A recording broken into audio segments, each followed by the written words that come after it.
Hi guys, ఇందు Rebecca Verghese అదేనండి. మన సాయి పల్లవి గారిని చూసినప్పటి నుండి నేను కూడా హెయిర్ కలర్ చేసుకోవాలనుకున్నాను. సో వెంటనే ఆన్లైన్లో పవర్లెస్ కలర్ని ఆర్డర్ చేసుకున్నాను. దీని ప్రైస్ వచ్చేసి జస్ట్ 150 అండి.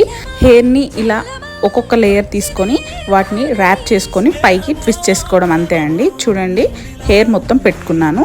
అందరి దగ్గర స్ట్రైట్నర్స్ ఉండకపోవచ్చు కదా, సో వాళ్ళకి ఈ ప్రోడక్ట్ యూజ్ అవుతుందని నేను రివ్యూ ఇస్తున్నాను. నాకు ఒక 6 అవర్స్లోనే రిజల్ట్ చాలా బాగా అనిపించింది. ఓవర్ నైట్ పెట్టుకుంటే మాత్రం ఇంకా చాలా బాగుంటాయండి రిజల్ట్. ఈ రోలర్స్ చాలా soft twist hair curler. Silky hair వాళ్ళు ఇప్పటి నుండి టెన్షన్ అవసరం లేదండి. మనకు ఏ ఫంక్షన్కి వెళ్ళాలన్నా ఈజీగా ఇన్స్టెంట్గా కర్ల్స్ చేసుకోవచ్చు ఈ రోలర్ కర్ల్స్తో. ఈ మ్యాజికల్ ఫోమ్ రోలర్స్ వచ్చేసి మనకు ప్యాక్లో 10 వస్తాయి. ఇన్స్టెంట్ మ్యాగీ లాగా ఇన్స్టెంట్గా ఇప్పుడు మీరు కర్ల్స్ చేసుకోవచ్చండి. మీరు కూడా బడ్జెట్లో హెయిర్ కర్ల్స్ చేసుకోవాలంటే కమెంట్ ఫర్ లింక్.